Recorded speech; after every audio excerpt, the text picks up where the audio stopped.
the applicants or grantees, the budget to be divided into 4 subcategories. So the first one is the personal costs. The second one is the equipment, consumables and service costs. Then there are travel costs and there are university overheads. So I will try to explain what are the different areas which we can cover in all these budgetary heads, starting from the personal costs, and eventually I will move towards the last one, the university overheads. So first one is a personal cost. So personal costs जो हैं वो they are subdivided into 5 different categories. So there are the honorarium for faculty members, then there is salaries of students, then you can also hire other project personnel, then you can also have the short-term consultants, and you can also have short-term project personnel. So here the faculty members, obviously the academic collaborators, means PI, co-PI, and they should be full-time or faculty members, or they can be on contract, provided that the contract is the length of the contract is more than the length of or the duration of your project. Okay, so if the faculty member is on the contract, then the duration of his contract must be more than the duration of the project. Then he is eligible for such grants. And the faculty members, they can be from any public or private sector universities of Pakistan. Okay, not foreign university. Only Pakistani universities are allowed in this category. So second are the students. So if you have a project, then you can also hire PhD students, MS, MPhil students, and undergraduate students.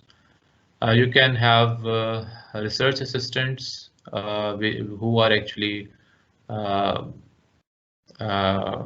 who can be BS, MPhil, or MS, and these are the students who have completed their degrees. Okay, they are not the ongoing students, but they have their degrees with them. So research assistant will have his or her complete degree with him or her. Okay. So research associate is a fresh PhD. You can have them involved in your project as well. You can also have the research fellow who is a PhD with 9 years of experience, and they can be senior fellow who is a PhD with 15 years of experience. So you can have them in your project. Then you can also hire foreign nationals, dual nationals, and Pakistani nationals. So if you want to have some collaboration with a foreign university, then the foreign faculty members, they can be accommodated in this category, the short-term consultants. So because in the first category, the faculty members, you cannot pay them in the first category, but you can pay them in the fourth category, which is the consultant category.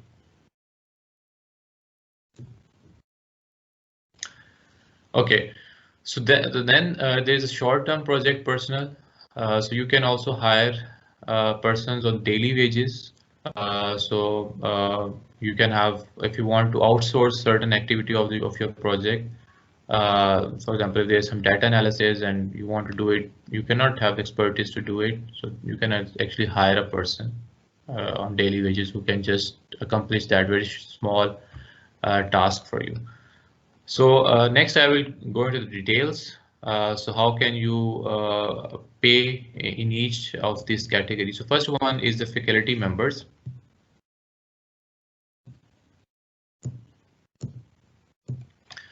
So faculty members, the total honorarium is calculated based on the time commitment and should not exceed 25% of your gross salary. So honorarium is the benefit, the financial benefit you will get from the project as a PI or as a co-PI. Okay, so you have to decide your percentage time commitment to the project. So इसका मतलब ये है कि if we have 1 day, if we have 8 hours working hours, then how much time you will give to the project out of those 8 hours. So if you can give, uh, um, for example, 1 hour, then on the 1 hour to the project, then you can calculate the percentage. That is 1 divided by 8. This is the amount of time you are giving to the project. Okay. So आप project को कितना time दे सकते हैं? This is the percentage commitment. This is how you can calculate the percentage commitment, and it cannot exceed 25% of your means the time commitment cannot exceed 25%. So if your working hours are 10 hours, then maximum you can give is 2.5 hours to the project. So if you are giving 10% time, and if your working hours are 10 hours a day, then it is 10% time commitment. So you will have to commit the time which you can give to the project. So and it should be realistic. आप इस पे इतना time ही लिख सकते हैं जितना आप उसको दे भी सकते हैं, ठीक है? ऐसा नहीं हो सकता कि that you write 100% time you will give to the project. Then obviously you have other responsibilities, you have other responsibilities as far as your job is concerned.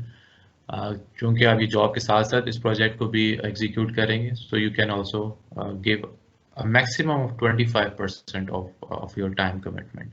So this is the HEC rule, and if you want to exceed beyond 25%, then there is some other things which I will discuss in this slide.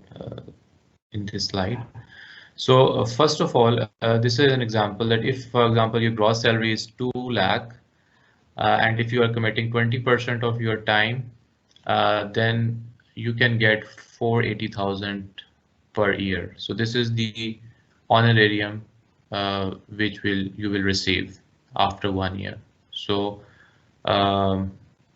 this is 20%. So you can maximum commit 25%. So if you have 25%, obviously this value would increase. So this is the amount that you will get in addition to your salary. Okay, so ये salary के अलावा आपको ये पैसे जो हैं वो आपको मिलेंगे इस project के. And this money is for you, for your expenses, और आप इसको personal use के लिए, personal expenses को meet करने के लिए you can use this money. Okay, this is just like your salary, addition to your salary. So if you think that you need more time, by 25% time, you cannot actually achieve the project, and you want more time to be committed to the project.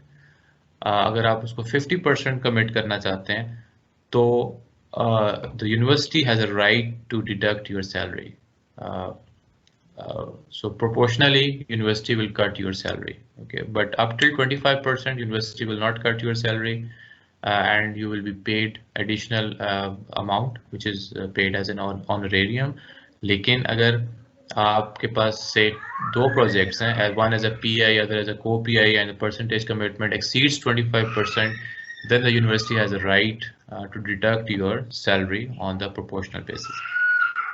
So limitation, I have already written over here that time commitment cannot be more than 25%, but it can be more than 25%, but at the expense of your salary. Okay, so your salary would be deducted. So important, very important is the students. जी please interrupt, क्योंकि हमें ये इस बारे में ना बहुत questions आते हैं. सो आई जस्ट वांट टू एक बार फिर रिपीट दिस थिंग कि बेसिकली किसी भी फैकल्टी मेंबर को उसकी सैलरी के अलावा सिर्फ 25% एक्स्ट्रा मिल सकता है. अगर उसके ऊपर कोई लेना चाहे तो यूनिवर्सिटी इज बाउंड कि वो आपकी उतनी तनख्वाह कम कर दे, क्योंकि वो कहें जी अगर सपोज करें आप 40% ऑनरेरियम मांग लेते हैं तो वो 25% आपको अलाउड था, एंड द 15% ऑन टॉप उतनी सैलरी आपकी कम हो जाएगी. So we recommend that you do not commit more than 25% time, क्योंकि उसका it makes the model complicated for you if nothing else. So please do not commit more than 25% time, क्योंकि उसका आपको monetary कोई किसी किस्म का कोई फायदा नहीं आता. आपकी लाहौर कॉलेज से उतनी तनख्वाह कम हो जाएगी और उतना ऑनरेरियम HEC से ज्यादा आना शुरू हो जाएगा. Is that correct? Is my understanding correct? Yes, yes, that's correct. चलो आप please continue. Okay. So next part is students. So this is also a very important part, since students are the drivers of your project. So you would most likely be a delegator, and the students would be the ones who would be actually doing the things on the field. So it's very important that they are also paid and paid well. So HEC again allows you to have PhD students, MSc, MPhil students, or undergraduate students. So as far as the PhD students are concerned, so there is 80,000 per month, which HEC has given a value of 80,000, but this can be paid only when you have 100% time commitment. But HEC at the same time has put a limitation that only 80% time cap commitment is expected from the PhD students. So if you have PhD students, then the PhD students can commit up till 80% of his time. So इसका मतलब है that 80,000 multiplied by 0.8, and the value comes out to be 64,000 per month. So a PhD student can be paid up to 64,000 per month. And there's an interesting and very technical thing here as well, that PhD students, there are, since we have the coursework here in Pakistan, so the PhD students at the initial phase of their academic years, they are expected to be doing coursework, and the later part they would be involved in doing thesis. So HEC says that if the students or PhD students, they are doing coursework, then the maximum percentage of time cap can only be 20%. Okay, so 80,000 multiplied by 0.2, it means that you can only pay them 16,000 per month if the students are doing their coursework. But if the PhD students, they have completed their coursework and now they have involved, or they are doing their thesis, then you can pay them 64,000, which is equivalent to 80% of 80,000. And as far as the MSc or MPhil students are concerned, so there is no such limitation as far as whether they are doing coursework or whether they are doing thesis. In any case, you can only pay them a maximum of 20% of 80,000. This is the 16,000 per month. So for MSc students, the amount is fixed, whether they are doing coursework or whether they are doing thesis, and that the value is 16,000 per month. Whereas the PhD students, it can fluctuate between 16,000 and 64,000, depending whether they are doing coursework or whether they are doing their thesis. And another important category is the undergraduate students. So you can also hire, or you can also have undergraduate students in your get involved in your project, and the maximum you can pay them is 20% of 60,000. So the value comes out to be 12,000 per month. So you can also have other project personnel who are involved in your project. So as I mentioned in the previous slide, you can have research assistant, and research assistant would be the one who has a degree with. Assalamualaikum. Please. Doctor Arham Shabir है। मैं just एक चीज पूछना चाह रहा था अपने clarification के लिए कि ये जो पीएचडी स्टूडेंट्स हैं, इनका जो ये रिसर्च होगी, ये उनके साइनॉप्सिस का पार्ट हो सकती है ना, पीएचडी साइनॉप्सिस का इसमें, या ये इसके अलावा होगी? जी डेफिनेटली, ये वैसे एथिकली यही है कि जो काम आपका जो पीएचडी स्टूडेंट्स करेंगे थीसिस पे, that should be related to the project जिससे आपको फंडिंग मिल रही है। सो वो मिक्स भी हो सकता है, एक पार्ट प्रोजेक्ट का हो, एक पार्ट होता है, बट परसेंटेज है उसमें ऐसा है कि since we are getting the funding for this particular project, तो एथिकली तो यही होना चाहिए कि जो पीएचडी स्टूडेंट्स हैं उनका थीसिस भी इसी से ही रिलेटेड हो, इस रिसर्च से ही रिलेटेड हो।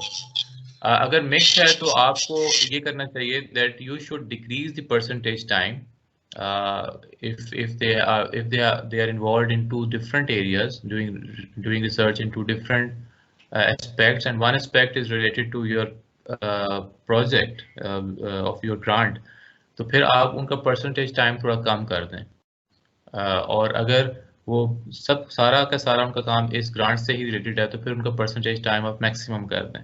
So you can actually play with the percentage time, considering the ethics and considering how much they are actually involved in the grant or in the project. Okay. Thank you. Yes. Sir, I also have one question. So what about those PhD students who are also drawing salary from the same institute? Like I'm an HR officer. I'm also part of LCW, and I'm a PhD student as well. So would I be catering in the category of research assistant or in the students? Research assistant is a separate category. So I think this is a gray area. ये हमारे कल भी इस पे बात हुई थी. But the logical thing is that जिस तरह से government sector में you can get a benefit only from one side at a time. ठीक है, तो ऐसा नहीं हो सकता कि आप दोनों आपकी जगहों से आप पैसे ले रहे हैं, वो भी गवर्नमेंट से ही ले रहे हैं. तो इसलिए you can have financial benefit only from one side. So either you could be a research assistant or you could be a student. Not both at a time. So my question is, like the admin posts are included in the research assistant, can be included in the research assistant part, or research assistants would only be the lecturers? Yes. So जो previous जो NRPU के rules थे या previously जो financial rules थे HEC के, उसमें ये clarity नहीं थी इसके बारे में. But the financial rules which have been revised in 2020, June 2020, उसमें ये बड़ा clearly लिखा हुआ है that the research assistant can only be a graduated student, whether he has a bachelor's degree or a master's degree. Means I am talking about the students who have completed their degree, not the students or ongoing students or on-campus students. नहीं, सिर्फ वही students जो अपनी degrees को complete कर चुके हैं. They can be hired as research assistant, and they would be treated as lecturer. When I'm saying they would be treated as a lecturer, it means that they would be paid on same grounds or at same percentage of costs. They will get same salary as a lecturer will get if he was involved in the project. So it's clearly mentioned that this time that the research assistant can only be the degree holders, and they should have a bachelor's degree or master's degree, and they would be treated equivalent to a lecturer. So thank you. So other personnel में आपके पास there is also a research associate category. So you can also hire a research associate, and the research associate would be they would be equivalent to an assistant professor. अब equivalent की जब बात हो रही है तो इसका मतलब है उनके जो honorarium है या उनकी salaries है उसको calculate करने के हवाले से बात हो रही है. ठीक है, तो उनको भी उसी तरह आप पे कर सकते हैं जिस तरह से आप किसी भी assistant professor को पे कर सकते हैं if he is involved in your project. इसी तरह से I have shown in the previous slides that there can be other categories. You can also hire a fresh PhD. So a fresh PhD would be treated as equivalent to assistant professor. So a research associate रखने के लिए you should have a candidate who has a fresh PhD degree. Okay. इसी तरह if you have a person who has a PhD with 9 years of experience, then you can also hire them equivalent to associate professor. So there is a research fellow category, and there's a senior researcher or senior member category also available, in which you can have a candidate who has a PhD degree with 15 years of experience, and they would be treated equivalent to a professor. So these are the other project personnel which you can involve in your project. Then there is a short-term consultant. So इसमें आपको मैंने previously भी बताया that you can actually have foreign nationals. You can also have your Pakistani nationals here as well. But ये एक ऐसी category है in which you can actually accommodate your foreign collaborators. ठीक है, जिस तरह आपके पास अगर किसी बाहर की किसी यूनिवर्सिटी के साथ you have a commitment, so you cannot pay them in the faculty members category, but you can actually oblige them or gives them some incentive in this category, which is category 4, which is a short-term consultant category. And there is also a limitation, and the limitation is that the total remuneration which will pay them should not exceed 10% of the total direct HR cost of the project. So the total direct HR cost is the cost which is covered in the remaining categories, minus category 4. The other categories, these are the the first 3 categories, these are the direct HR costs. So if you talk about the salaries of the honorarium of faculty members and the salaries which you are going to pay to the students, other project personnel, these are the direct HR costs. So the short-term consultant cost should not exceed 10% of all these accumulative costs of category 1, 2, and 3. And then you can also have a short-term project personnel in which you want to have hire some person who will collect data for you or will perform some minor tasks that can be completed in 1 day or 2 days or maximum up till 1 month. So there's a rate which HEC recommends, so you can pay them 1,000 per day, or it can be maximum of 25,000 per month.